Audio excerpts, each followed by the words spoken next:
memahami kitab-kitab para ulama kita agar kita tidak tersalah faham dan juga tidak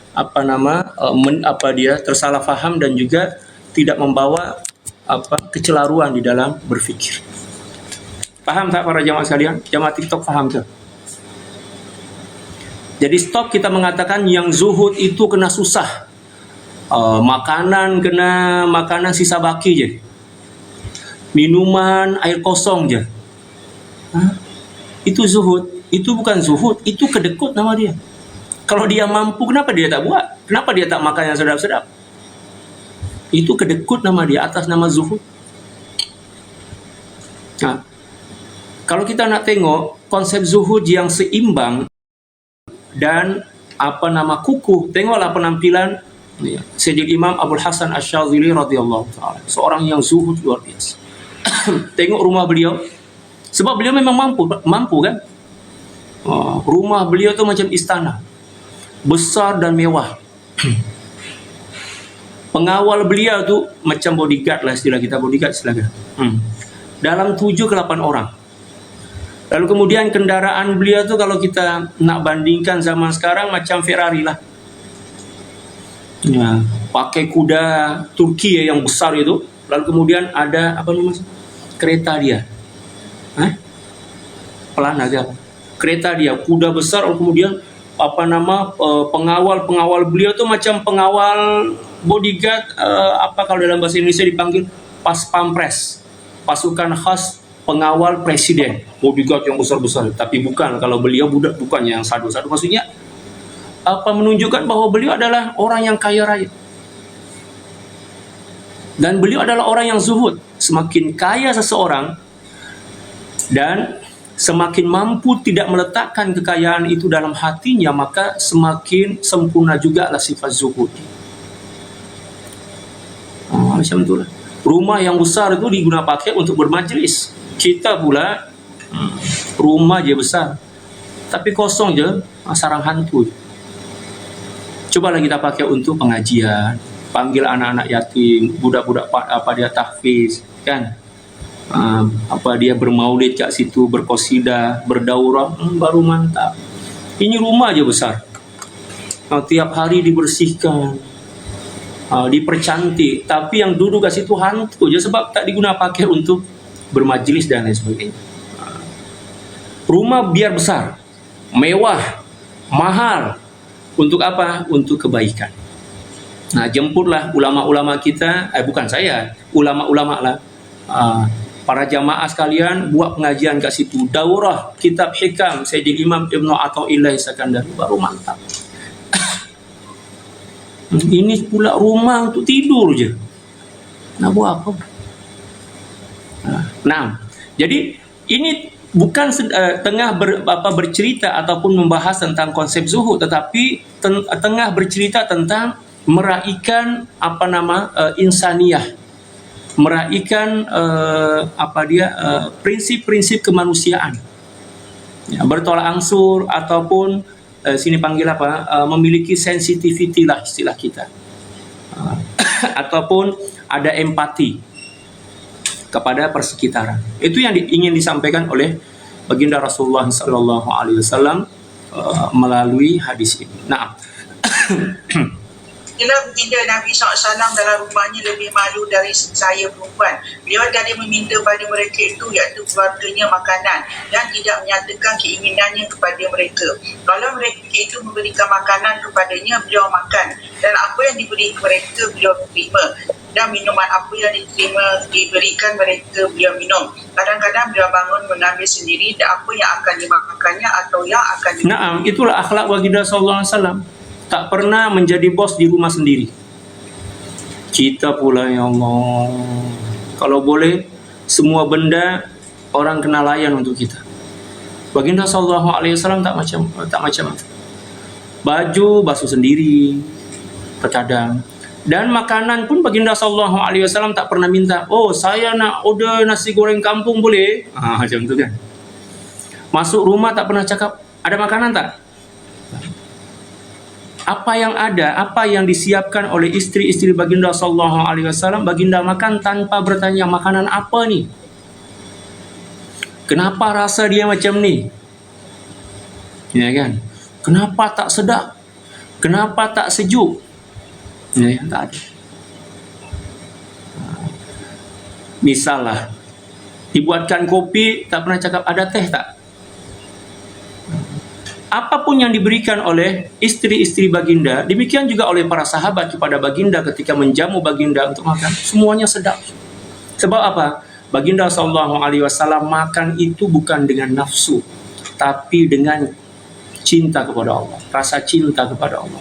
Orang yang cinta kepada Allah Subhanahu wa taala, dia tidak akan pernah menolak, tidak akan pernah bertanya, tidak akan pernah berfikir tentang apapun juga, kecuali menerima sahaja apa yang diberikan oleh kekasih. Bukan macam kita. Terkadang makanan dah mahal, orang dah berkhidmat untuk kita, pergi beli jauh-jauh, lalu kemudian sidangkan di hadapan kita, kita makan kebetulan je, tak sesuai dengan tekak kita, lalu kemudian kita cakap, apalah ini, kufur nikmat. Kebanyakan kita ini kufur nikmat, mohon maaf lah. Yang nak sentap, nak terkilan, silalah, tak ada masalah pun. Kita ni kebanyakan kufur nikmat. Ustaz, janganlah buruk sangka macam tu Ustaz. Boleh tak Ustaz bagi bukti yang kita ini kufur nikmat? Baiklah. Kita masih bertanya lagi, kenapa rasa dia macam ni? Maknanya kita tak puas hati lah kan? Coba kita fikir dengan baik. Berapa ribu makhluk yang Allah telah tundukkan untuk berkhidmat, menyiapkan makanan untuk kita itu. Ini dah berulang kali saya sampaikan kan. Malaikat Allah perintahkan, langit Allah perintahkan turunkan hujan untuk menumbuhkan benih-benih yang ditanam dan lain sebagainya. Berapa ribu makhluk tu yang ditundukkan oleh Allah Subhanahu wa taala. Lalu kemudian kita fikir balik, pada mulanya kita tidak memiliki sesuatu apapun dan tidak berhak untuk memiliki sesuatu apapun. Lalu kemudian Allah bagi. Boleh pula kita cakap, tak sedap lah, kenapa rasa dia macam ni? Itu kurang ajar. Itu biadab. Nasib baik Allah bagi lagi. Kalau Allah tak bagi, kelaparan dan mati baru rasa. Oleh yang demikian, entahlah berapa ribu kali saya sampaikan, terkadang-kadang yang menghancurkan dan merosakkan amal ibadah kita itu bukan dosa yang kita pandang sebagai dosa, tapi terkadang-kadang sikap ataupun ucapan yang ianya adalah dosa tapi kita tak pandang sebagai dosa. Paham tak? Kita tak pandang sebagai dosa, kita anggap biasa aja. Mempersoalkan makanan, kenapa macam ni, kenapa macam tu, kita rasa biasa aja lah Ustaz. Setakat bertanya aja pun, bukannya saya tak makan. Ini bukan tentang makan tak makan, tapi tentang puas tak puas. Puas ke tak puas hati kita. Kalau hati kita puas, kita redha, kita bersyukur kepada Allah, barulah. Paham tak para jamaah?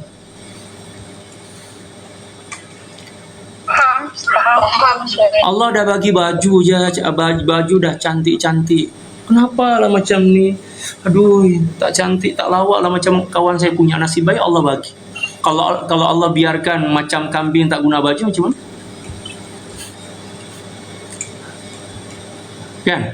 Seperti itulah yang disabdakan oleh Allah Subhanahu wa taala dalam hadis suci yang diletakkan oleh Sayyidina Imam An-Nawawi pada penghujung-penghujung daripada hadis Arba'in Nawawi. Ya ibadi, wahai para hambaku, sesungguhnya kalian semua, mohon maaf lah, telanjang istilah kita. Ya. Lalu kemudian saya memberikan baju kepada kalian. Sesungguhnya kalian semua orang-orang yang kelaparan, tak memiliki apapun, lalu kemudian saya memberi makanan kepada kalian dan lain sebagainya. Tak malu ke Allah Subhanahu wa taala menyindir kita? Coba kita letak diri kita sebagai seseorang yang memberi, lalu kemudian orang yang kita beri itu mempersoalkan apa yang kita bagi. Sakit tak hati kita? Oh, sakit lah. Betul tak? Ya. Ada orang bagi hadiah kat kita, jiran kita lah. Bagi, sini panggil apa? Nasi pulut dengan mangga apa sini? Pulut mangga kan? Masya Allah, mangga daripada Perlis lah pula tu. Ya kan? Apa sih ini? Harum manis, harum dan manis. Masya Allah. Dia buat cantik-cantik, apa dia penampilan pun, memang menarik lah. Kalau kita beli kat kedai itu mungkin ratus-ratus ringgit itu, sebab banyak kan.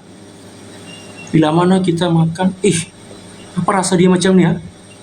Di hadapan orang yang bagi, orang yang sedekah kat kita, agak-agaknya, ataupun kita yang menyedekahkan macam tu kan, kita sakit hati tak? Mungkin kita terus cekik leher dia. Ya, ya. Nah, itu antara makhluk dengan makhluk. Ini pula kita dengan Allah. Memang biadab. Memang biadab. Orang yang masih memilih-milih makanan sesuai selera dan nafsu dia dan tidak berterima kasih dan bersyukur atas apa yang Allah telah bagi kepada dia itu, orang yang tidak akan pernah merasai dan mengecapi kebahagiaan dunia dan akhirat. Itu kufur nikmat. La in syakartum la azidannakum wa la in kafartum inna adzabi lasyadid. A'udzubillahi. Dan itu adalah salah satu di antara bentuk kederhakaan yang sangat keji dan sangat buruk di hadapan Allah Subhanahu wa taala. Manusia biadab. Nasib baik Allah bagi makan. Kalau Allah biarkan kelaparan sampai mati. Nasib baik Allah bagi pakaian. Kalau Allah biarkan dia tidak berpakaian macam kambing, dan lain sebagainya. Itulah kita kena belajar syukur. Sebab itulah pengajian petang itu, pengajian pagi itu, Sayyidina Imam Al-Ghazali mengajarkan kita untuk belajar bersabar dan bersyukur.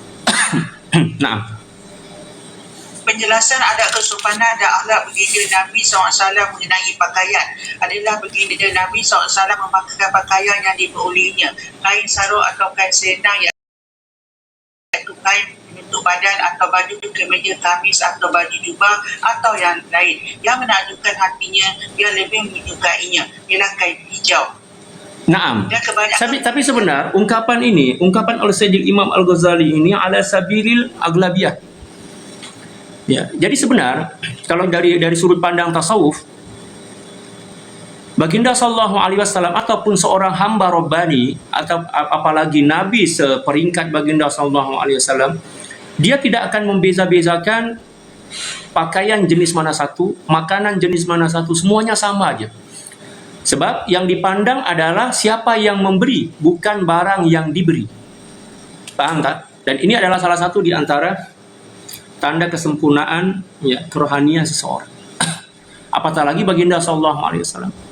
Jadi ungkapan para ulama yang mengatakan Baginda Sallallahu Alaihi Wasallam lebih suka memakai pakaian yang putih, lalu kemudian di sini pakaian berwarna hijau dan lain sebagainya, itu dari sudut pandang akal.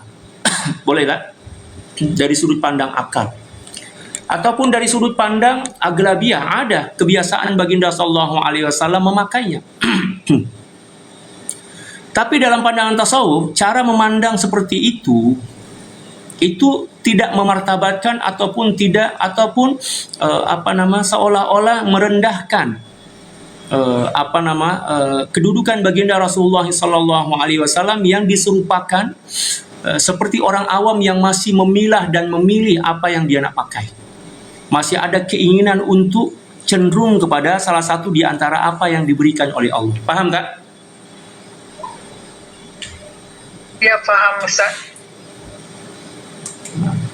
Adapun dari sudut pandang tasawuf, sebenarnya tak ada yang dibeza-bezakan oleh Baginda SAW. Sama aja, apapun yang Allah bagi semuanya cantik, semuanya indah. Sebab seorang pecinta kepada Tuhan yang dicintainya, dia tidak memandang kepada apa yang diberi dah. Seumpama seorang suami yang dicintai oleh istri dia. Ya, biasalah masa-masa awal-awal menikah macam tu. Ya kan? Sini pelajaran kecil. Makanan masin pun sedapnya, Masya Allah, luar biasa. Terima kasih sayang. Masya Allah. Betul tak Puan? Pengalaman kan?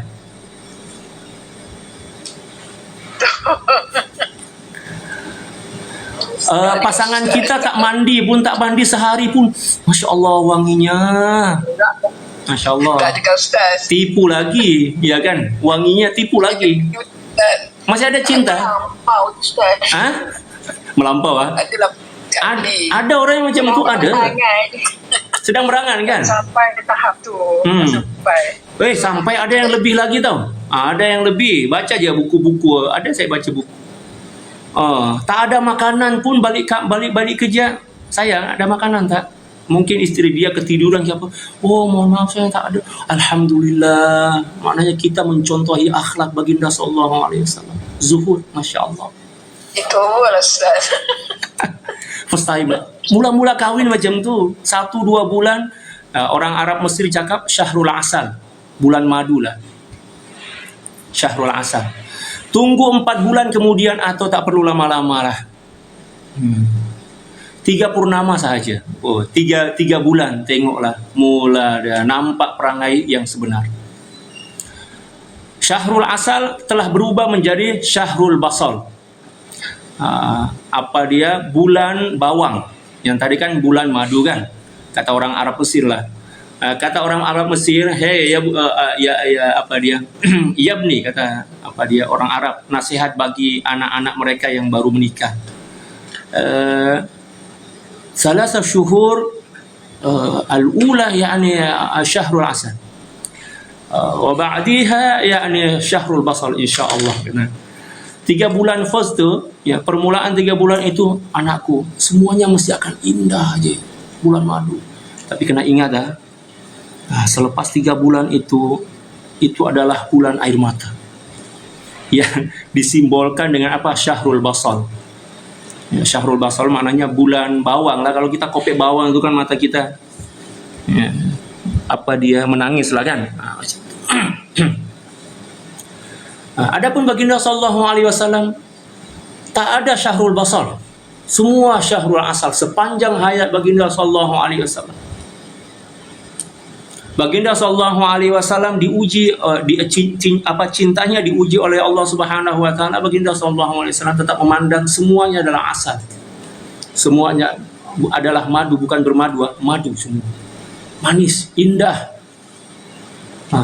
Sehingga apapun yang Allah bagi kepada baginda sallallahu alaihi wasallam semuanya indah dan cantik. Ya. Jadi terkadang-kadang para sahabat yang merawikan hadis, kita tak boleh menyalahkan para sahabat yang merawikan hadis juga, sebab mereka meriwayatkan apa yang zahir daripada diri baginda kan. Terkadang yang nampak oleh para sahabat ini adalah senyuman baginda sallallahu alaihi wasallam ketika baginda sallallahu alaihi wasallam memakai pakaian tertentu, lalu kemudian sahabat yang merawikan hadis ini tidak melihat senyuman baginda sallallahu alaihi wasallam ketika memakai pakaian yang lain, sebab mungkin takkanlah baginda sallallahu alaihi wasallam senyum sepanjang masa kan. Lalu kemudian sahabat yang merawikan hadis ini membandingkan, rupanya baginda sallallahu alaihi wasallam lebih suka pakaian yang ini. Sebab apa? Saya nampak dulu masa baginda pakai pakaian itu, baginda tersenyum. Bila mana pakai pakaian ini, tetap dah gembira tapi tak senyum. Senyum baginda tak semekar seperti mana senyum ketika memakai pakaian yang lain. Sebab itulah nampak pandangan para ulama seolah-olahnya berbeza. Padahal tak berbeza. Faham tak?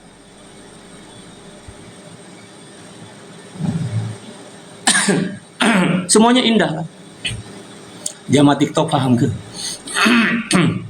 Kita pula, ya Allah, terkadang barang dah mahal cantik, kita pula yang order, kita yang beli, ya kan? Kita yang beratur beli.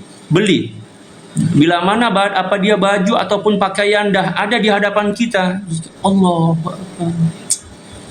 rupanya tak sesuai dengan harapan. Inilah orang-orang kufur nikmat yang biadab. Dan sikap seperti itulah yang merenggut kebahagiaan daripada hati kita. Walaupun Allah bagi seluruh dunia dan seluruh isi dia, kemewahan dia.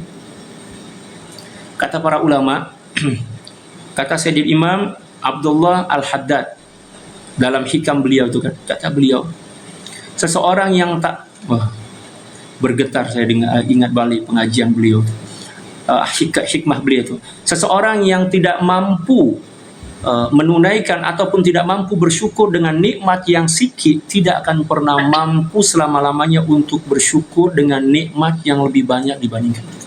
Sikit pun tak mampu bersyukur, apatah lagi banyak. Paham tak?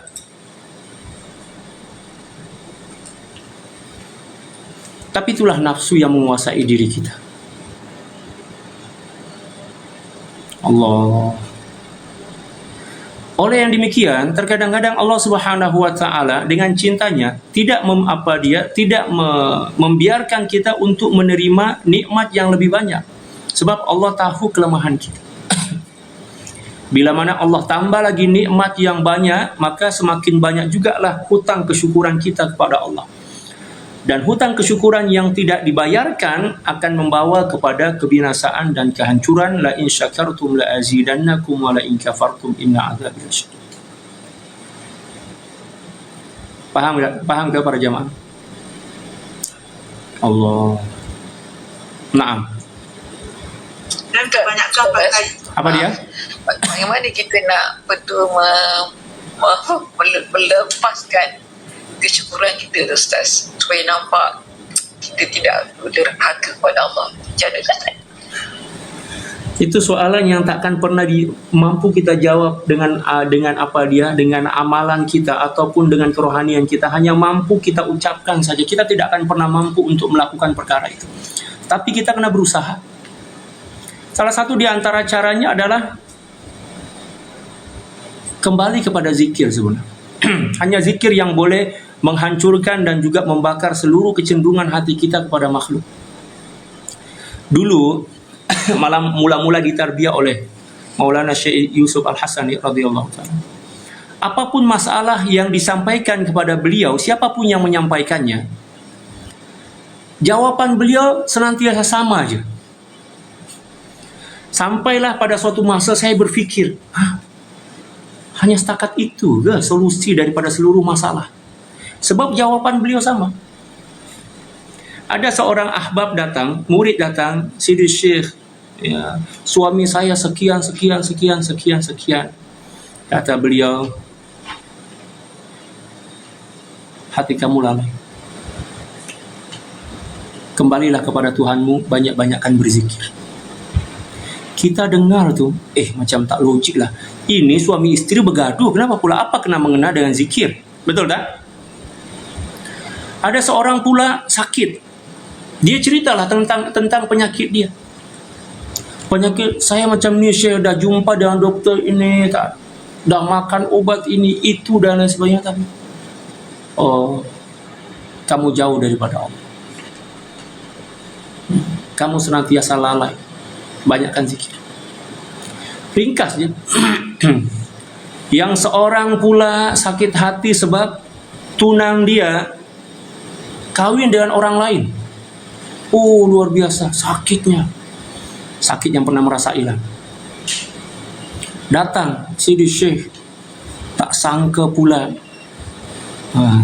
seorang calon yang saya telah berkorban banyak untuknya, mulai dah mengungkit bla bla bla. Tapi tergama dia berpaling tadas. Hati saya sakit. Kata beliau, berzikirlah. Datang pula yang lain, solusi sama aja. Saya fikir, kalau setakat itu je nak apa dia ilmu yang diajarkan tasawuf, tak perlu pun mengatasnamakan tasawuf. Ya kan? Rupanya, bila mana kita semakin tua dan berumur dan nak mati dah, apa yang beliau cakap itu betul. Kita boleh merasai kesakitan dari sesuatu yang sebenar tak wujud sebenar. Sebab itu semua waham. Saya pernah menjelaskan tentang waham kan? Wahmun kadzib. Kita merasa tersakiti oleh sesuatu yang tak wujud. Kita merasa tersakiti oleh sesuatu yang tak nampak pun, tak ada. Semua punca dia adalah ketika mana hati kita lemah. Hati kita lemah. Dan hati itu lemah disebabkan kerana hilang kebergantungan kepada Allah. Lalai daripada Allah. Bila mana kita senantiasa berzikir kepada Allah, beribadah kepada Allah, mengikut apa yang telah dicontohkan oleh baginda sallallahu alaihi wasallam, hati kita akan menjadi kukuh. Jiwa kita akan akan menjadi kuat. sehingga benturan-benturan waham ataupun serangan-serangan wahmun kadzib yang tak wujud itu tidak akan pernah mampu untuk mendekati hati. Pernah tak kita mencoba, kita coba, masalahnya kita tak pernah coba, kita terus mengeluarkan statement dengan mengatakan macam mustahil je. Coba dulu. Tak coba, apa di sini panggil? Tak rasa, tak faham. Apa sih? Orang cakap, kalau tak coba, tak faham. Coba dulu. Ada masalah misal, jangan terus berpikir macam-macam. Tapi kembali dulu kepada Allah dengan benar-benar rujuk kepada Allah. Ustaz macam pernah coba ke? Saya pernah coba. Ini pengalaman sikit tapi bukan bermakna saya nak cakap yang saya ini hebat. Tak, ini percobaan je. Dan alhamdulillah rupanya Allah buktikan. Saya masih ingat mula-mula kita membangun pondok para jamaah lah, bukan pondok saya, yang kat Makassar, Darul Hasani itu, Luwuk Timur itu, pada tahun 2017. Saya masih ingat lagi. Adik saya daripada kampung itu dah cakap dah, abang, tukang nak gajian lah, nak beli ini, nak beli itu. Memang tak ada duit langsung. Oh, itu beban tu luar biasa. Sebab apa? Kita dah guna tenaga tukang kan.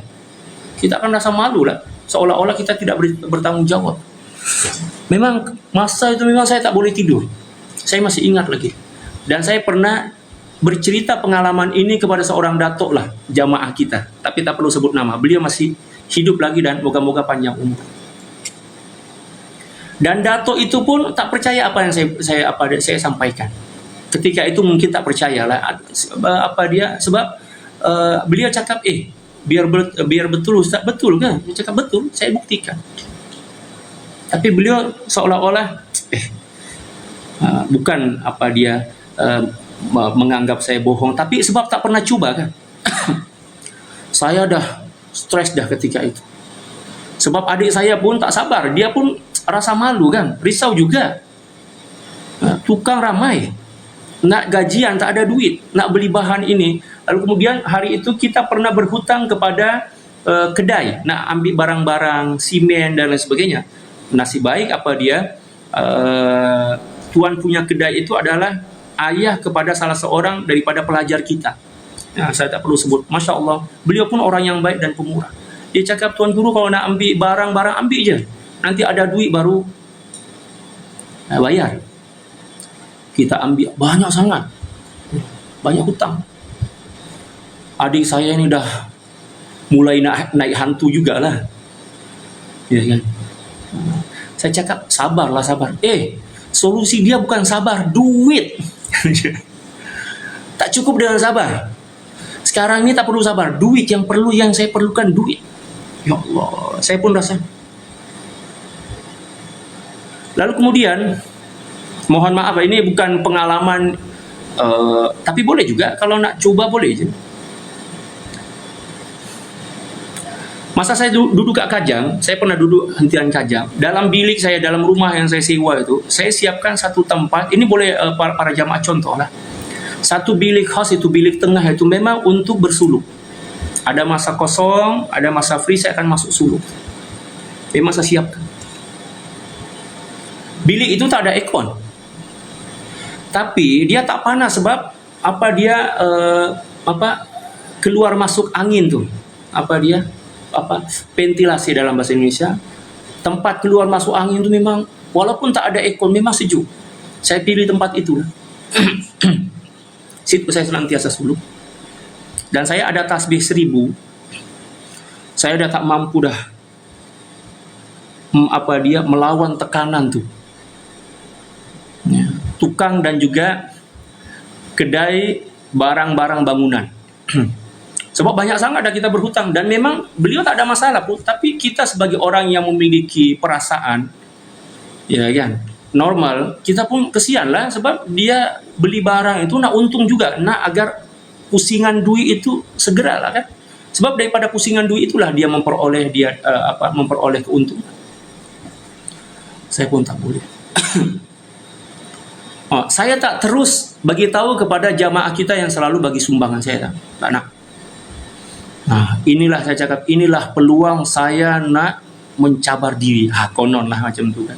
Sebab kita setakat ini hanya setakat belajar tentang teori di atas kertas je kan. Di kitab-kitab para ulama yang kita baca. Betul tak para jamaah? Saya segera ambil wudu, lalu kemudian solat 2 rakaat. Saya tinggalkan semua apapun di luar. Saya tutup pintu itu, lalu kemudian mulailah saya membuka bacaan-bacaan suluk itu. Saya pasrah dah kepada Allah. Saya nak buktikan kata Syekh itu semua solusinya semuanya zikir. Janji kita yakin. Dah berzikir. Sampailah saya lupa yang saya ada masalah. Saya lupa. Lalu kemudian saya keluar itu rasa, tadi saya masuk suluk sebab apa? Saya lupa dah. Apa sebab saya masuk suluk itu? Lalu kemudian keajaiban berlaku. Telepon saya itu diserang oleh WhatsApp yang masuk. Jamaah-jamaah kita lah. Teng. Macam, apa ni? Saya tengok, buka. Ustaz, saya nak wakaf untuk pembangunan pondok, Ustaz.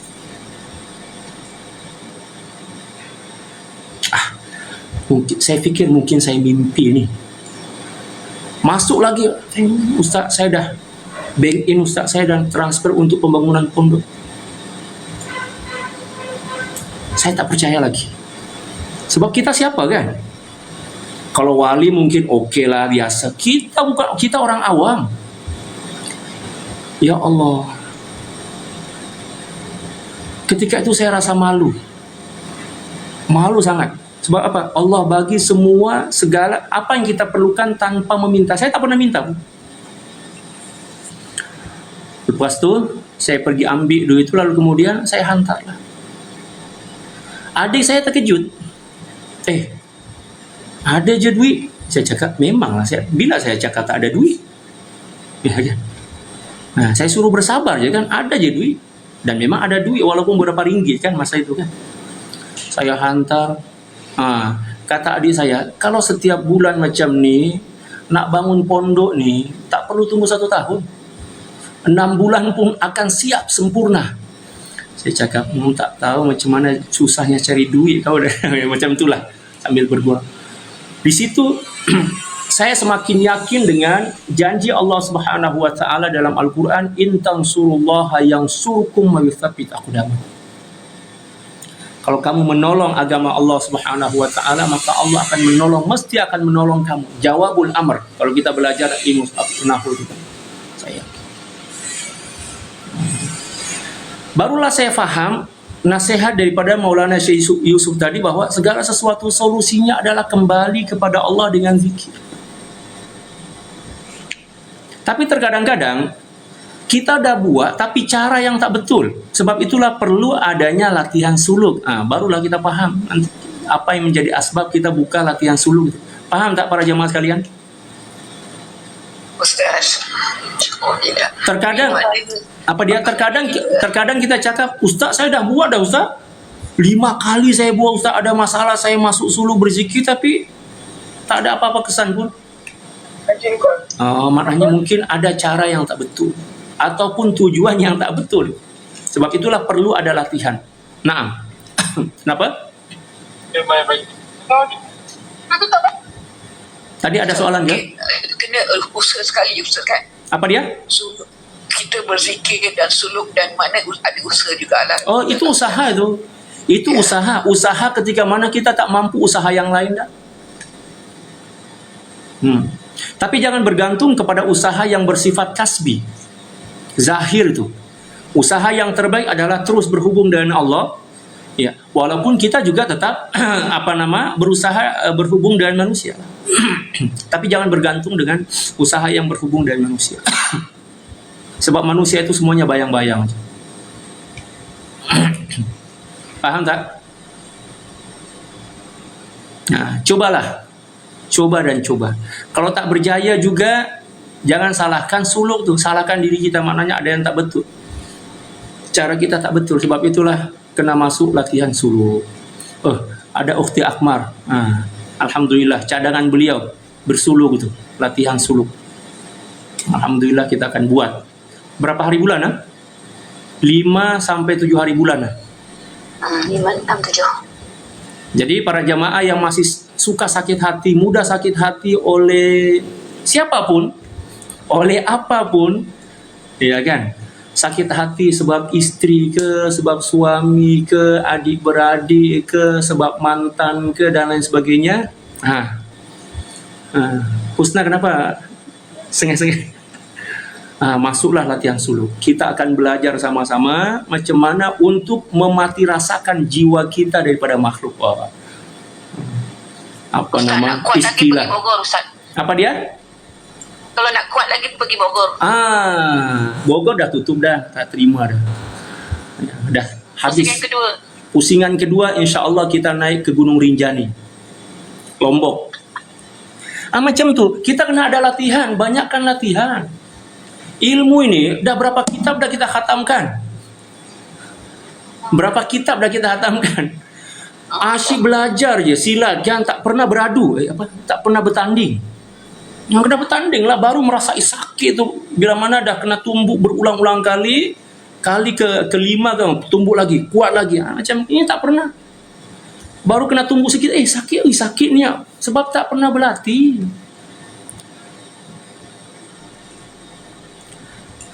Assalamualaikum Ustaz, siapakah yang layak untuk ikut latihan bersuluk? Nanti tolong Puan Mariam jawabkan kat TikTok.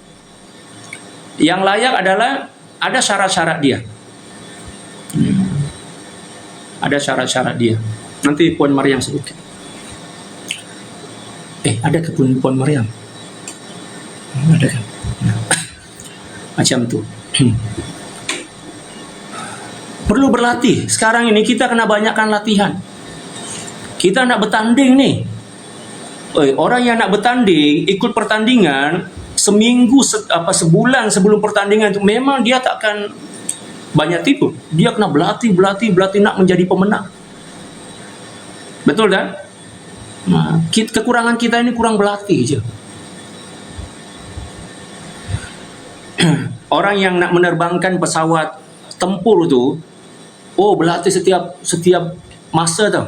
Apatah lagi ada peperangan. Luar biasa. Tu Cina selalu latihan perang bersama negara-negara bridge dan lain sebagainya.